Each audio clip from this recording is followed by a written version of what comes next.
Welcome into Northside Territory, Foul Territory Network's Cubs podcast. I'm Sahadev Sharma with my partner Patrick Mooney. We are your Cubs beat writers over at The Athletic. Patrick, it has arrived. The inevitable downspell for the Cubs. We knew they couldn't play at such a high level. It would seen some some little issues popping up here and there, but this team has been remarkably good at bouncing back, answering any losses with whether it's limiting losing streaks or just making sure that a bad moment doesn't turn into a bad week or month. They've done a good job of that so far, but should been the downfall in 23 and 24. Just these really long spells of poor play. Right now, the Cubs are in their worst stretch. They've lost 5 of 6. It's 4 games against the Cardinals, big series. First time they're playing St. Louis. You could kind of, if they swept this series, if they were capable of sweeping this series, that would be a big statement and something maybe perhaps ending things for the Cardinals as they try and decide, are they buyers, are they sellers, are they just straddling the line?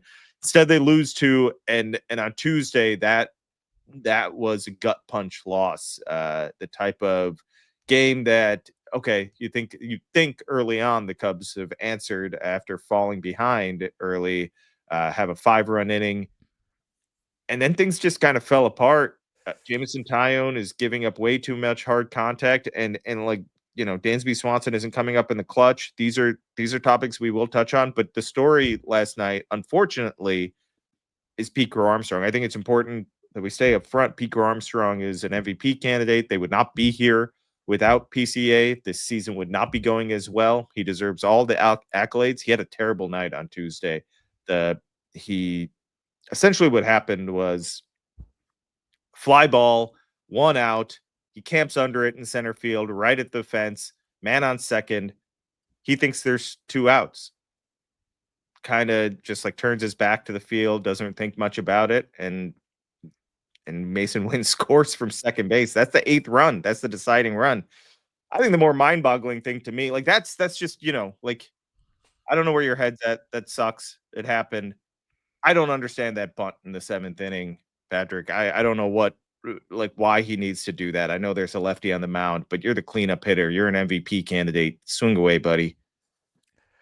Yeah, I mean, a lot to unpack there. I think there's a lot of nuance to baseball, a lot of complexities, but then sometimes something is just so easily and readily apparent of just forgetting the number of outs. Just obviously an embarrassing moment for just a spectacular player who's really carried the Cubs in a lot of ways, and I think to have it happen against the Cardinals, a team that has a certain reputation for doing things a certain way, in what wound up being a 1-run loss.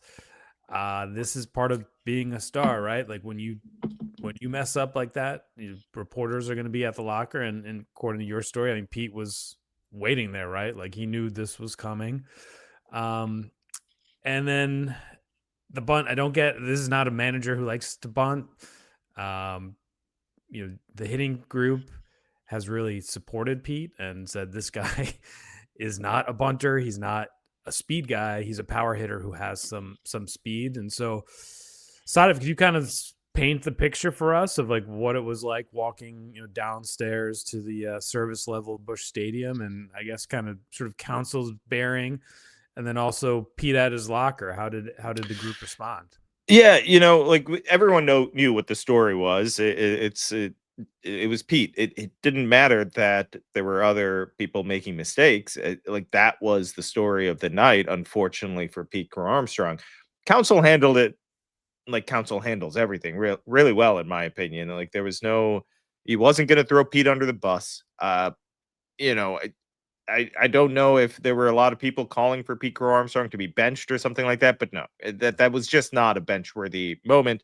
It was a brain fart that shouldn't happen, and if it becomes a pattern, then we can Yeah. start talking about these things. But he's a hard worker who always hustles, and it's just a bad moment. And that's basically how Council played it. That's a mistake. With the bunt, Council said that was on him. That was his choice.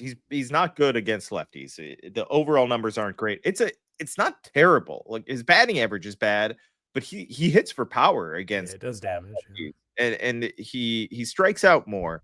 So is this just a young guy trying to do something in a moment where it's like contact is what I need. I don't need to hit the home run right here. Let's tie this game up, get some momentum, and win this game type thing. I just think it's the wrong decision in that moment. Pete explained it. He was there. He was not a happy person in that moment, but he was there waiting for us. You could see it on his face. You could hear it in his answers. He was not happy with anything. Like most of all, he made it clear. Like he was. I'm going to assume that he was just not happy with himself. And the bunt he explained is he was trying to drag it down the first baseline. Use his speed, score a run. He's not good against lefties. It's a 31% strikeout rate. It's 21% versus righties. In my opinion, it's going to be hard to ground into a double play there with your speed. A fly ball scores the run. There are only a few things that don't get the run in, and a bunt and there's a few things that also get 2, maybe 3 runs in because of how good you are. This wasn't to be honest, I haven't looked up Jojo Romero's full numbers. I think he's been fine this season, but this isn't some dominant lefty that you have to overthink the situation. I just think it was. I do think he overthought it. It's as simple as that, in my opinion. Yeah, and this is what I think the Cubs have to sort of guard against here. Like, is Pete gonna hit a wall, for lack of a better term? I mean, it's roughly the midway point of the season. Was it like 100 degrees on the field in St. Louis? He's had maybe one day off, I think, in Philly. I mean, they've been. He plays hard. I mean, what was that Ben Brown quote? Like, however, it sometimes seems like Pete plays 2 games out there just because of how hard he goes on defense and the base running and his offensive production taken together. It's been a lot. I mean, this has been a life-changing couple months for Pete Crow-Armstrong, and I don't think it's not making excuses. It doesn't mean like he's about to wilt or anything like that. I'm sure this is a great learning experience for him. It's just that the sort of construct of this Cubs team has been him being a star. Like that's kind of taken them to this different sort of level. Like the top end of their projections needed someone to, as Jed Hoyer would say, like consolidate all that war to have that 7, 8, 9 win season. And Pete has delivered, and he was sort of that was the moment, from the game that would maybe the moment from the series, and maybe a moment we refer back to if the team collapses, or maybe it's a great moment where Pete learned something, and we're talking about it when he's starting game 1 of the World Series, or he's finishing top 3 in the MVP, whatever it is. Like that, the rest of the season is still unwritten, but it definitely, and you captured it well in The Athletic, of one of those moments that symbolizes a lot of different ideas. And I think we'll get into this more in the next couple of segments. Like, you can't blame Pete, and there's a lot more going on with this team than just Pete making a couple mistakes out there. Yeah, exactly. Pete has actually played well in outside of these 2 moments in this series. Yeah. He's got a few hits, made some good defensive plays. I'm not going to tear Pete Crow-Armstrong apart. I don't see him as any of the main reason why things aren't going well right now. It was a bad night on Tuesday. I think there are bigger issues to talk about, and let's take a break and talk about some of them. FT fam, did you know that Huel has sold over 500 million meals around the world, and now it is your turn to try it. While I drink it, Thank Drink you. up, Scott, so I can discuss Huel and how I love it. I had some for breakfast this morning. I like to drink it post-workout because of the protein included in it. It always tastes delicious, whether it's strawberry, banana, chocolate, vanilla, whatever the flavor is. It tastes like a dessert, honestly. It should not taste as good as it does. I agree. New customers get 15% off plus a free gift at Huel.com when you use the FT code. That is FOUL, F-O-U-L, at Huel.com/FOUL. Don't miss out. Try Huel today for a perfectly balanced meal. If you miss a meal, if you're looking for a little protein boost, you just saw me drinking the Black Edition ready to drink. There's the vanilla flavor. I love what the chocolate brings to the table. It's really damn good. So give it a shot, FT fam. 15% off plus a free gift for new customers with the code FOUL. All right, Patrick. Jameson Tyone has been really good for this team this season. Last season, it's been basically 2 years now since that start in New York in 2023. These last 2 starts have been rough. Rough is putting it lightly. Eight combined innings in 2 starts. 13 earned runs, 5 home runs, 16 hits allowed. The home runs are an issue. 21 home runs on the season. I believe I wrote that was his total from last season. He's second in all of baseball in home runs allowed. This is a rough patch. Is a kind way of saying it. What these last 2 starts are for him. But previous to that, 10 of 14 starts, quality starts. Just a rock in the rotation, leader in the clubhouse. He's doing a lot of things right. He's hit a rough patch. He said the right things after the game. For 6 weeks, it felt like the game was easy. Yeah. Now I got to punch back and figure out what's going on and get right. We've seen him have bad moments and bounce back. So I would not write him off. I would not assume this is what we're going to see the rest of the way. But it is concerning in the sense that this team needs starting pitching. They've held up for a while now. It seems like they've kind of hit a wall here.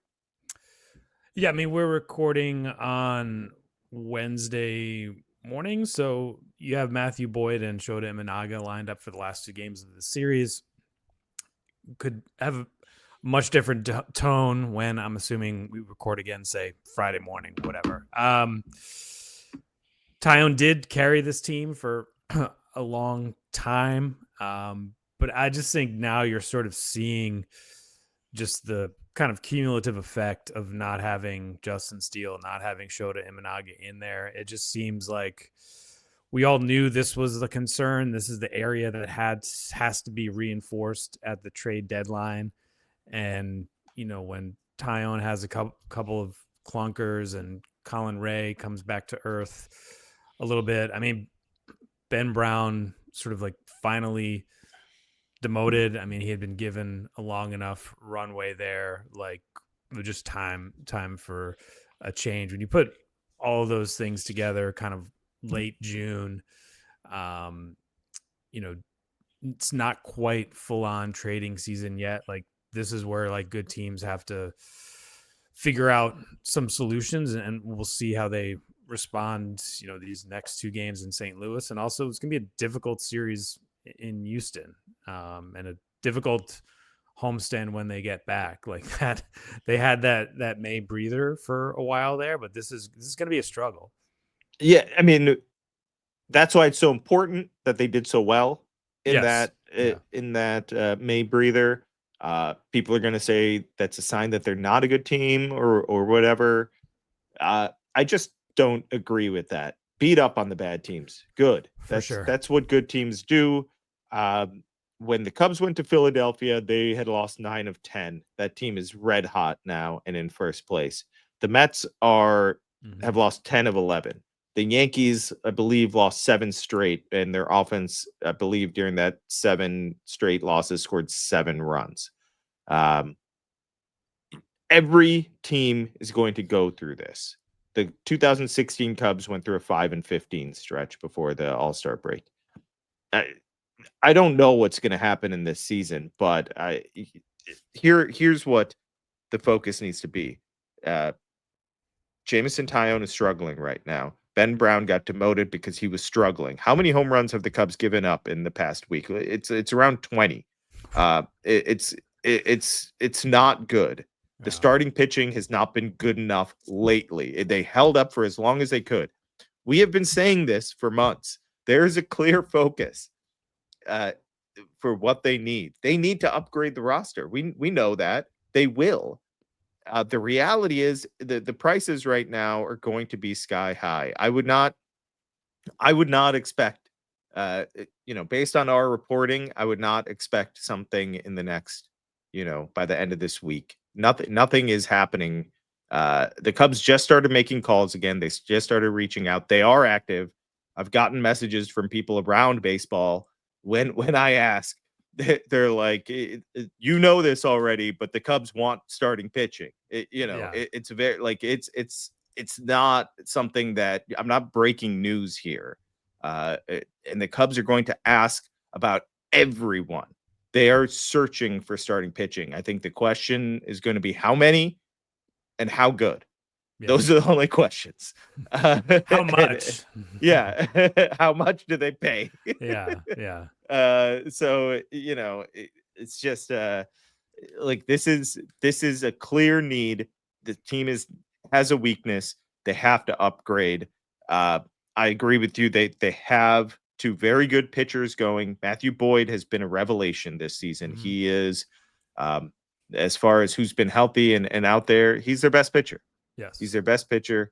And then you have Shota returning. These are two huge starts in the sense, like, maybe not for the team in general. Like I think the team wants to win every game that they ahead of them. If they get swept, they're not going to be like, the season is over. It's probably most important for the morale of the fan base. Like that's what it's most important for. But you don't want to get swept. You don't want to give this Cardinals team reason to go out and buy. You just don't. You want to try and limit the damage here and come away from St. Louis saying, hey, if you salvage a split, you're going to be feeling really good about yourself heading to Houston. That's for sure. Yeah, I mean, the Cardinals, I really enjoyed listening to Katie Wu the other day on our crossover episode with Cardinal Territory. The Cubs haven't, I think you put it well in the story.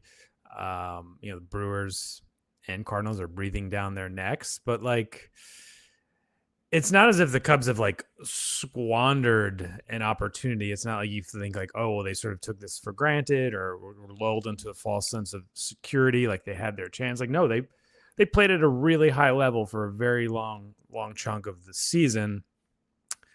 But so did most of the rest of the division, or they've at least, tread water for long enough to where they can kind of jump out and make a nice little run here. And so, yeah, I guess if the Cubs, swept a 4-game series at Busch Stadium and all of a sudden like it becomes a little more daunting or harder for the Cardinals to justify adding. But it also seems like in listening to Katie's explanation, like the dynamics there are so like unique and complicated that it's hard to really get a read on that. And, the Brewers, as we've said before, you just kind of can't count them out. Like they have their formula. They have a lot of determination and sort of like organizational resolve. And the Reds have nice pieces. So like maybe in a weird way, this is a good thing to where, ownership, business operations,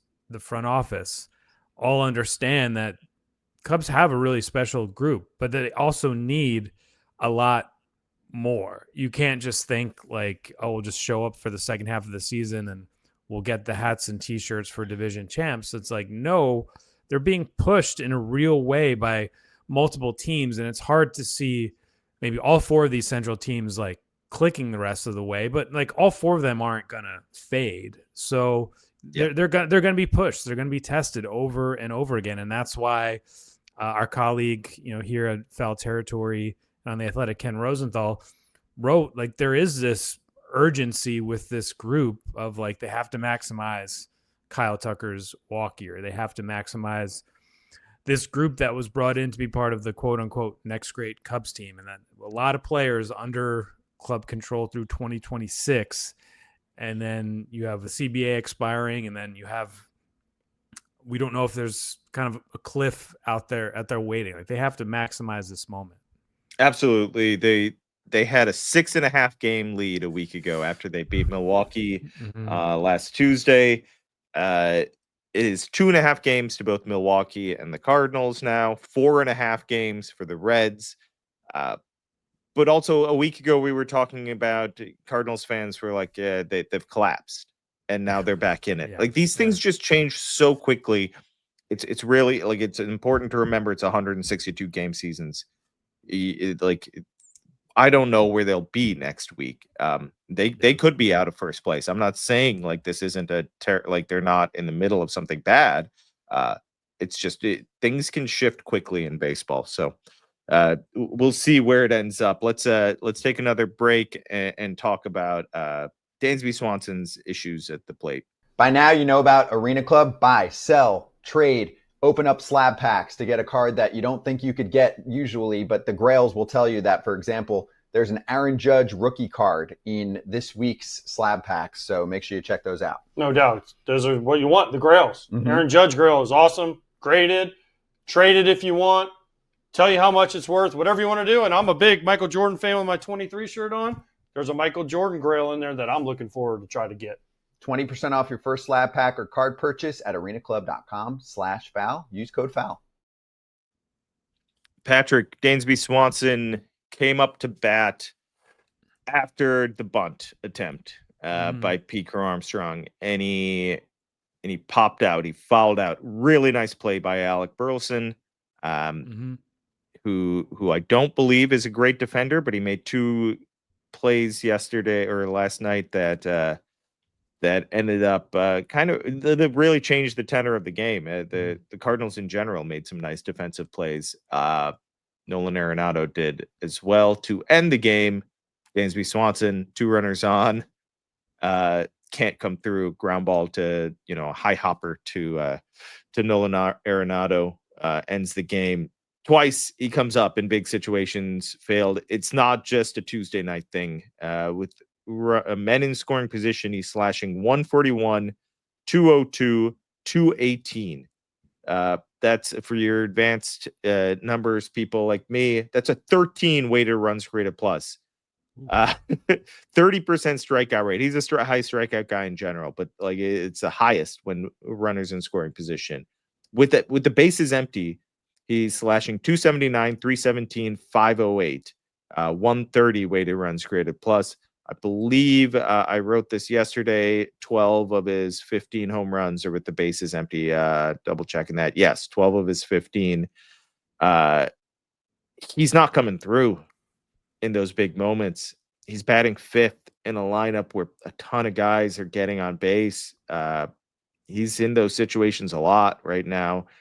And I think it's fair to wonder, is it time to send him back down, put him back down? And he should not be sitting. He's a great defender.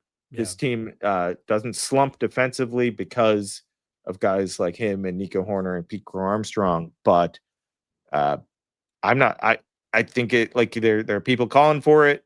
I don't think they're being irrational asking for why is Dansby Swanson batting 5th? No, I mean, I think Jed Hoyer and Council to an extent over the years have told us, don't overthink the lineup stuff. Just put your best hitters towards the top. And it's hard to see why you'd keep running Dansby out there as essentially your number 5 hitter.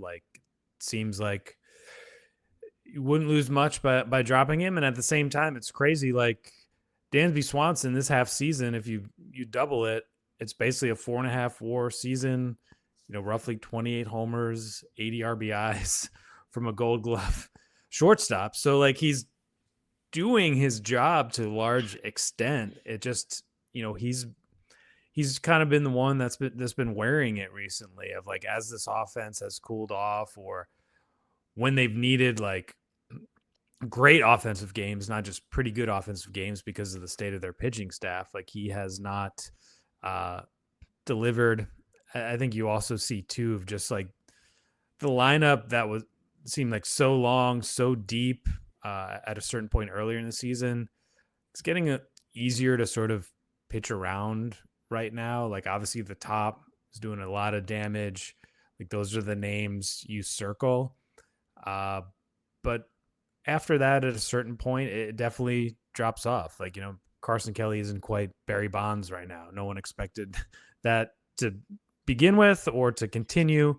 Matt Shaw, great defender, has surpassed our expectations, but not really crushing the ball right now. And so when Dansby, your $177 million shortstop, isn't getting done in those clutch situations, like, yeah, he's going to have to be at his locker answering those questions too.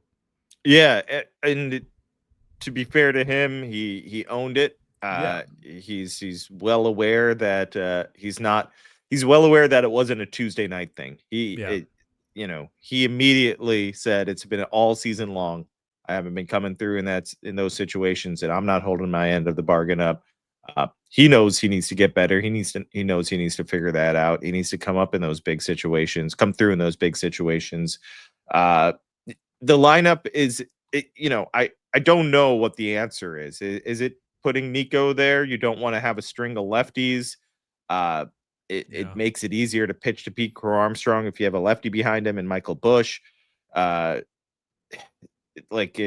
Is it Matt? Can Matt Shaw step up? He's not hitting well right now. His at bats look pretty rough. You can't move him up in the lineup. I will say Carson Kelly's looked a little bit better lately, but I'm not sure if you want him batting fifth again. Like, that was a nice run for him. It really helped this team win some games, but I think the only choice you have is Nico Horner. And then you have to start thinking about how you do things going forward if that's not working. And maybe this is something we talk about down the line, but is finding a right-handed bat something they need to do? I don't think it's, you just have to see where. I don't think that's the pressing thing. I think you kind of have to see the next couple of weeks and see who falls out of it as well, who becomes available, and then you can start talking about it. Okay, let's go get this guy. He's got 2 months left on his contract. It's not going to cost an arm and a leg, and he can help us win some games, whatever that may be. But I don't think right now you can keep doing this with Dansby Swanson. He gets red hot. I am as long as he's healthy, I'm 100% sure there's going to be a stretch where Dansby Swanson is just hitting the crap out of the ball. Yeah, that's not happening, and it hasn't happened with men on base. So that it really stands out, because those are the biggest moments, and those whether I don't. For me, I don't believe that he can't handle those moments. It's just he's not coming through right now in those moments, and that those are critical times. All right, Patrick, let's wrap it up when we come back and talk to everyone. These 4 games will be done. We'll see where the Cubs are. I think don't want to put too much weight on these two. Like I said, I don't think the Cubs are going to overthink it. Biggest game of the year today, as Craig Counsell's teammate would say, right? Today is the biggest game of the year. So whenever you're listening to it, that's the biggest game of the year. Thanks so much for listening, everyone. This is Northside Territory. Make sure to rate, review, and subscribe. Subscribe to the YouTube channel and subscribe to The Athletic, where Patrick and I are on top of all things Cubs. Take care, everyone. Thanks.